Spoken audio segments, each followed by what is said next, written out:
मंजिरी, मला एक वचन देशील?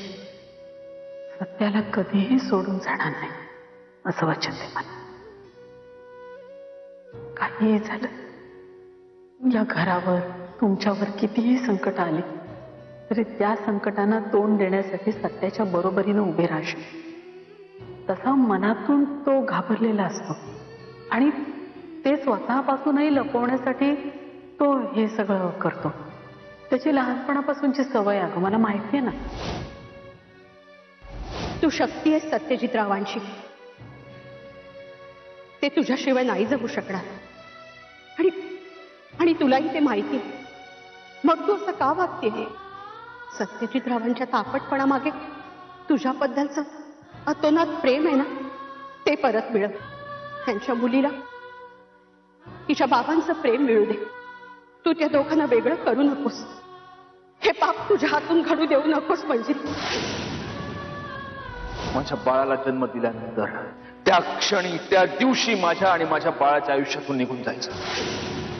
पण काहीही झालं तरी माझ्या बाळाला त्याच्या वडिलांचं प्रेम मी नक्की मिळवून देणार.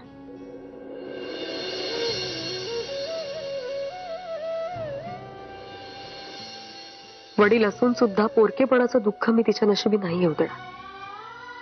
आणि हे सुद्धा माझ्या आयुष्याचा अविभाज्य घटकच आहेत ना. त्यांच्यासाठी तरी मला जावंच लागेल.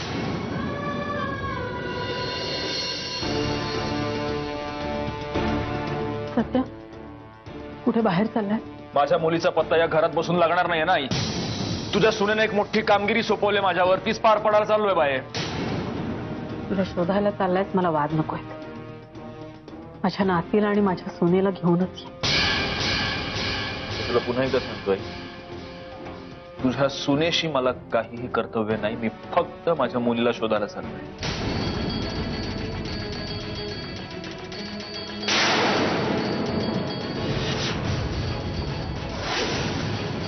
मंजिरी, अगं तू कुठे होती? आई थांब.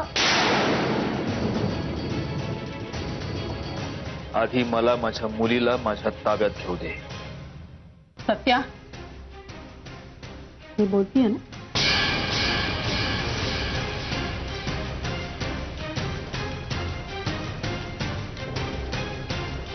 चल बाळा, आज चल थोडं खाऊन पिऊन घे. 2 दिवस तू घराबाहेर होते.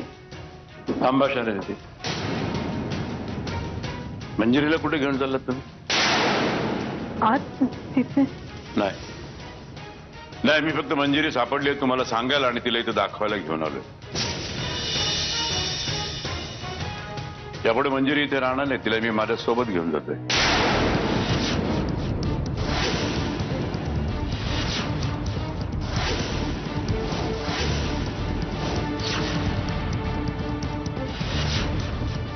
असं बोलू नका सरनाईक साहेब.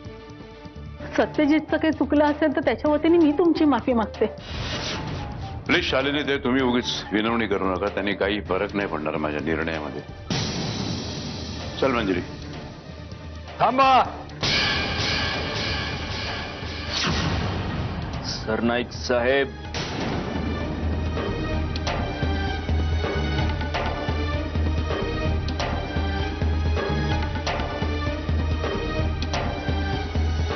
कुठं निघालात? ही तुमची मुलगी आहे. हिला घेऊन तुम्ही इथून कुठेही जाऊ शकता. तो सर्वस्वी तुमचा निर्णय आहे, माझं काहीच म्हणणं नाही. पण तुम्ही एक गोष्ट विसरताय सरनाईक साहेब. या क्षणी तुमच्या या मुलीच्या हातात माझी मुलगी आहे. माझ्या मुलीला तुम्ही इथून कुठेही घेऊन जाऊ शकत नाही. माझी नात आहे. असेल, पण मी तिचा बाप आहे.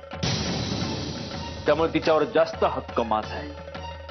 आणि तुम्ही हिला इथून कुठेही घेऊन जाण्याच्या आधी हिला आधी माझ्या प्रश्नांची उत्तरं द्यावी लागतील. नाही, ती देणार नाही. मंजिरी कोणाच्या प्रश्नाला उत्तर द्यायला बांधील नाहीये. मी बाप आहे तिचा. आणि मी हे तुम्हाला सांगतो की तिच्याशी असलेल्या आवाजामध्ये बोलायचं अजिबात काम नाहीये. मला चालणार नाही, मी अजिबात खपवून घेणार नाही. तुम्हाला काय चालेल आणि काय चालणार नाही हे तुम्हाला कोणीच विचारत नाहीये सरनाईक साहेब. इथं कोणालाही त्याची पडलेली नाहीये. काल तुम्ही इथे येऊन सांगत होतात ना, माझ्या मुलीला काय त्रास सहन करावा लागला तो कळतोय मला. नाही मग मलाही कळू द्या. सांगा ना, काय त्रास सहन करावा लागलाय तुमच्या मुलीला? असा काय छळ झालाय तिचा या घरात? आणि जेव्हा ती माझं 2 दिवसाचं बाळ घेऊन तिच्या त्या याराबरोबर पळून गेली होती तेव्हा नव्हता झाला त्रास?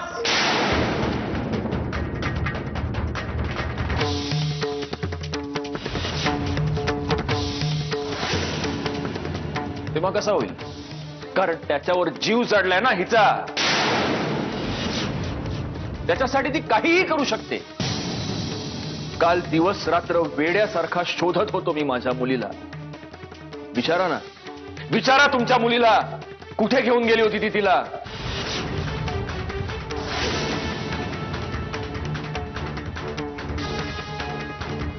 तुमच्या मुलीनं माझा जो विश्वासघात केलाय त्याबद्दल जर मी बोलायचं ठरवलं ना सरनाईक साहेब, तर आजचा दिवस पुरणार नाही. पण मला बोलायचं नाहीये, कारण मी हिच्याबद्दल बोलावं एवढी सुद्धा लायकी नाहीये. बास झालं, खूप बोललात. आणि मी सुद्धा खूप ऐकून घेतलं आता. आणि मगापासून तुमच्या माझी मुलगी जे काय चाललंय ना, ती मुलगी तिची सुद्धा आहे. माझ्या मुलीचा या बाईशी काहीही संबंध नाही. सत्यजित, बस. आता माझ्या घरात फक्त माझा आवाज चढणार. विचारत होतात ना तुम्ही मला हॉस्पिटलमध्ये, काय चूक आहे माझ्या मुलीची? तुमच्या मुलीची ही चूक आहे की या घरात राहून पातिव्रत्याचं नाटक करून ती मला आणि माझ्या घरच्यांना फसवत राहिली. तुमच्या मुलीची ही चूक आहे की तिने माझा विश्वासघात केला. कळतंय तुम्हाला सरनाईक साहेब की अजून उघडपणे सांगू की काय लायकी आहे तुमच्या मुलीची आणि काय दशा करून ठेवल्या तिने माझ्या संसाराची? तुम्ही आता जे काय बोललात ना, तो तुमचा दृष्टिकोन झाला. याआधी तुमच्या शब्दावरती विश्वास ठेवून मी माझ्या मुलीवरती अविश्वास दाखवला होता. पण मंजिरी आता या अवस्थेत आपल्या बाळाला आणि आपला संसारपणाला लावून असं काही करेल असं मला नाही वाटत. आणि म्हणून माझ्या मुलीवरती ठाम विश्वास आहे. तुम्ही तिचे बाप आहात हो, त्यामुळे तिच्यावर विश्वास ठेवणं हा तुमचा नाईलाज आहे. पण माझी तशी कुठलीच लाचारी नाही. त्याची गप्पा पाहिजे. सरनाईक साहेब, आपण शांतपणे बोलूया ना. अहो सगळी आपलीच माणसं आहेत. नाही शालिंदी, नाही. हे असलं आपली माणसं आतापर्यंत खूप ऐकलं मी, खूप ऐकलं. नो, माझ्या मुलीला यांनी तुमच्या मुलांनीच पर्क केलेलं आहे. यापुढे माझ्या मुलीचा अपमान मी सहन करणार नाही. माझी मुलगी इथे राहणार नाही. तिला या अशा परिस्थितीत या नरकात सोडून मी जाणार नाही. तुमच्या मुलीसाठी ते स्वर्गच उभा केला होता हो. तुमच्या मुलीनं त्या स्वर्गाचा नरक केला स्वतःच्या कर्मानं. सत्या, मी हात जोडते तुझ्या पुढे, जरा गप्पा पाहिजे ना. आई, या माणसाच्या मुलीनं माती खाल्ली आणि हे वर आपल्याला येऊन धमकावतायत. सरनाईक साहेब, माझी विनंती आहे तुम्हाला, प्लीज मंजिरीला नका घेऊन जाऊ. नाही शालिनीताई, एवढं सोडून दुसरं काहीही बोला. एवढेच उपकार करा माझ्यावर, नका तिला घेऊन जाऊ. अहो ती लक्ष्मी आहे या घरची. माझ्यावर विश्वास आहे ना तुमचा? अहो मी आहे, आमच्या सासूबाई आहेत, आम्ही काळजी घेऊ ना तिची. मी तुम्हाला तक्रार करायला जागा ठेवणार नाही. माझा शब्द आहे तुम्हाला. मी पाय धरते तुमचे. आई, खबरदार, खबरदार, तोंडातून एक शब्द जरी काढशील तरी. जा तुझ्या खोलीत, जा. शालिनीताई प्लीज प्लीज, हा असला वेडेपणा करू नका प्लीज. ठीक आहे, फक्त तुमच्या शब्दाखातर मी माझा निर्णय बदलतो. पण मी इथे रोज येत जाईन माझ्या मुलीची चौकशी करायला. आणि प्लीज माझ्या निर्णयाचा फेरविचार करण्याची पाळी माझ्यावरती आणू नका. नाही, ती वेळ मी येऊच देणार नाही.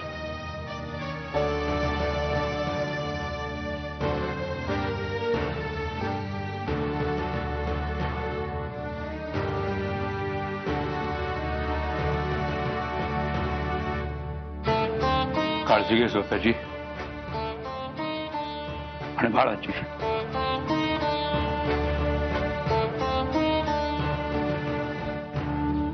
काळजी घे.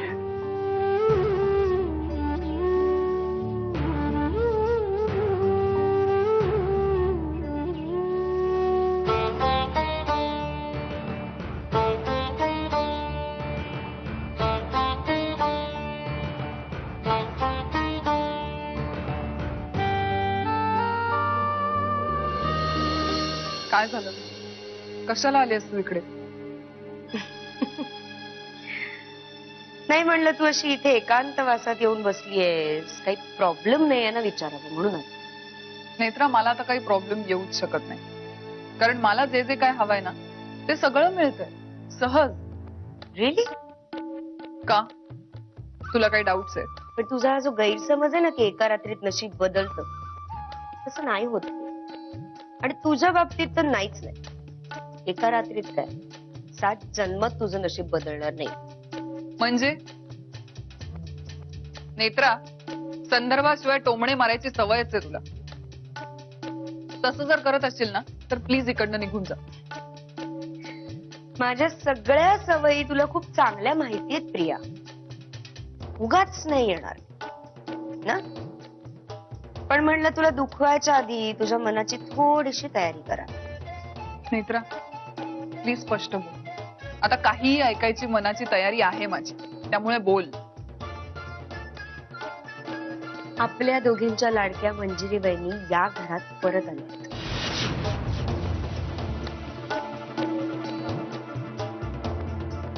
अच्छा, मग ओके. नेत्रा, म्हणजे या गोष्टीवरनं तुम्हाला डिवचायला आले. But you know what, I don't care. So तुझं बोलून झालं असेल तर प्लीज निघ. हो का बाबा, किती राग आला तुला, दिसतोय चेहऱ्यावर. नेत्रा, दुसरी कुठली वाट सापडली नाही ना की लोक परतीची वाट धरतात. पण हे घर तिचं परत कधीही होणार नाही, ही काळजी आपल्याला घेतली पाहिजे. नाहीतरी आपल्याला काहीतरी टाइमपास लागतोच ना. आपण थोडी मजा घेऊ आणि तिलाही थोडी दाखवू. हलकटपणाचा ना कळस आहे. हे वाक्यही बोलायचा कंटाळा आला आता. ते तर मी आहे.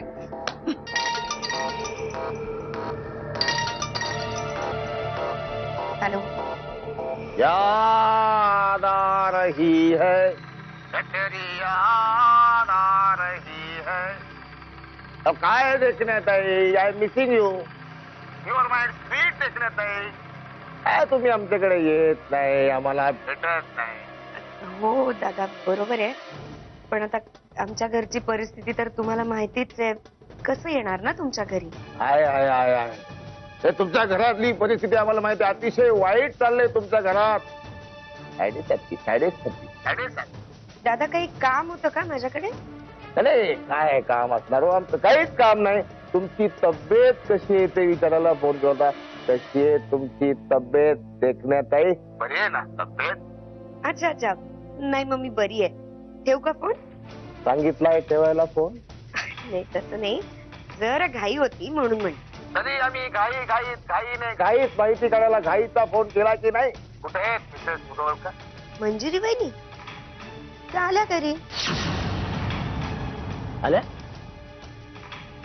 आमच्या वहिनी घरी आल्या? ही बातमी तुम्ही आम्हाला सांगितली नाही देखण्यात आहे. अहो पण तुम्हीच फोन केला होता ना दादा. मी तुम्ही आणि संजय वाईट बातमी सांगायला सगळ्यात पुढे, पण गुड बातमी सांगायला सगळ्यात मागे. Keep the phone down, I said once I said once. अहो पण तुम्हीच फोन केला होता. Phone आहे ना. ओ, सो अजूनही टच मध्येच वाटतं मिस्टर होळकरांच्या. मी कसली डोंबल्याची टच मध्ये त्याच्या. तो गावठी शाहरुख माझा पिक्चर कधी सोडतोय असं झालंय मला.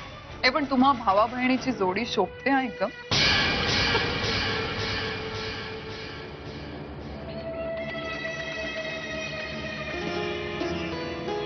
नाही हो देखण्यात आहे. तुम याद ना आया करो, याद आने पहले I'll see you. I'll see you.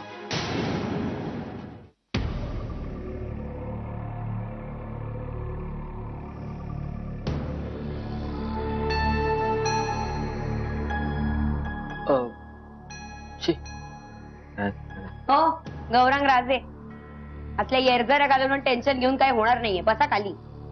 आल्या ना मंजिरी बहिणी परत बाळा सकट सुखरूप घरी आले.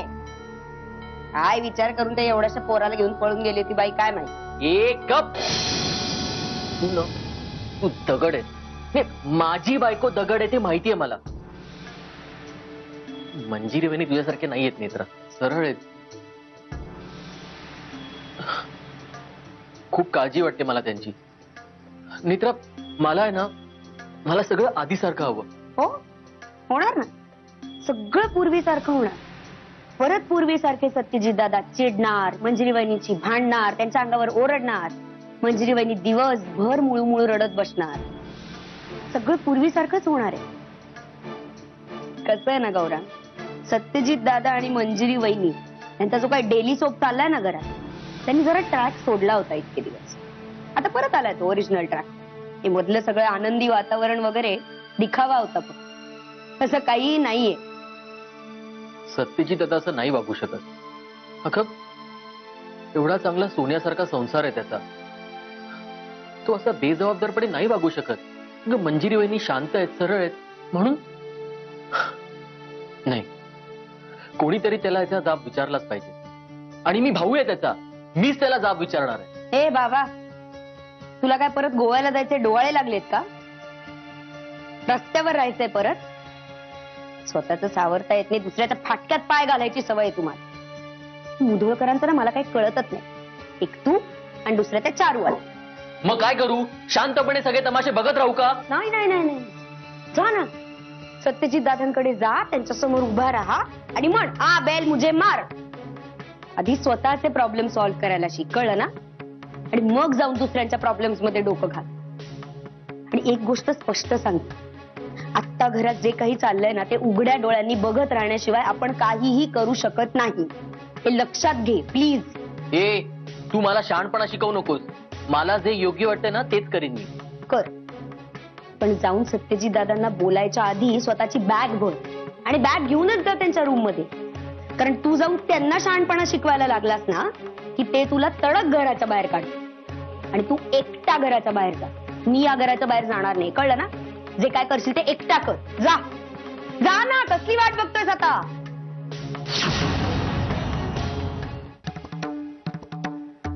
बाबा सापडल्या वहिनी? हो सापडली. काय झालंय बाबा? सत्यजित काय बोलला? नाही, कारण रागाच्या भरात त्याला कशाचाच भान राहत नाही. भान नसेल ना तर त्यांना तशी जाणीव करून द्या. कुणाशी आणि कुठल्या आवाजामध्ये बोलायचं काय कळतं का त्यांना? कसे बोलत होते माझ्याशी? काही साथ नंबर ठेवलं नव्हतं. तो संतापला ना की असंच वाटतो. संताप मला सुद्धा येतो. माझ्या संवेदना काही नष्ट झालेल्या नाही आहेत, पण मला भान आहे माझ्या मर्यादेत. ते काय बोलत होते त्याला काही अर्थ तरी होता का? खरंच तसं काही आहे का? नाही बाबा, तसं काही नाहीये. तो सत्यजितच्या मनातला भ्रम असेल. अहो, यापूर्वी त्याने असाच गैरसमज करून घेतला होता, जो कधी काही तुम्ही स्वतःच्या मनात बाळगून होता बाबा. आणि हाच त्याच्या मनातला गैरसमज आपल्याला दूर करायचा. अहो, तरच सगळं काही सुरळीत होईल. थोडा व्यंगराव, आता सुरळीत बिरळीत काही होत नसतं. सुरळीत बिरळीत काही होत नसतं. आणि आता सत्यजितरावांचं हे बोलणं ऐकून तर माझ्या मनातली उरली सुरली आशा सुद्धा आता नाहीशी झाली. नाही बाबा, प्लीज प्लीज असं चुकूनही बोलू नका. मनाने वाईट नाहीये सत्यजित.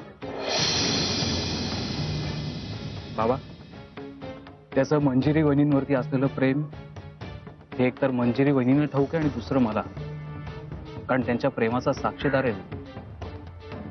आणि मला सांगा, तुमचं तुमच्या मुलीवर एवढं प्रेम असूनही तुमचा गैरसमज होऊ शकतो. तर सत्यजितचा नाही होऊ शकत. अहो पॉझिटिव्ह असणं हे देखील एक प्रकारचं अमाप प्रेमच आहे ना. कुठल्या गोष्टीचा अतिरेक हा वाईटच. म्हणूनच सांगतो बाबा, हे सगळं प्रकरण आपल्याला खूप सामंजस्याने हाताळावं लागेल. असं चिडून काहीच होणार नाही. ढेंगराव, यावेळेस मी फक्त तुमच्या आणि शालेने त्यांच्या विश्वासावरती गप्प राहिलोय. पण माझ्या मुलीला या घरामध्ये जरा जरी त्रास झाला ना, लक्ष देऊ नये का, जरा जरी त्रास झाला ना तरी सुद्धा मी तिला एक क्षणभर इथे ठेवणार नाही. ताबडतोब माझ्या बरोबर घेऊन जाईन तिला मी. मग जर कोणी मध्ये आलं ना तरी माझा निर्णय ठाम असेल.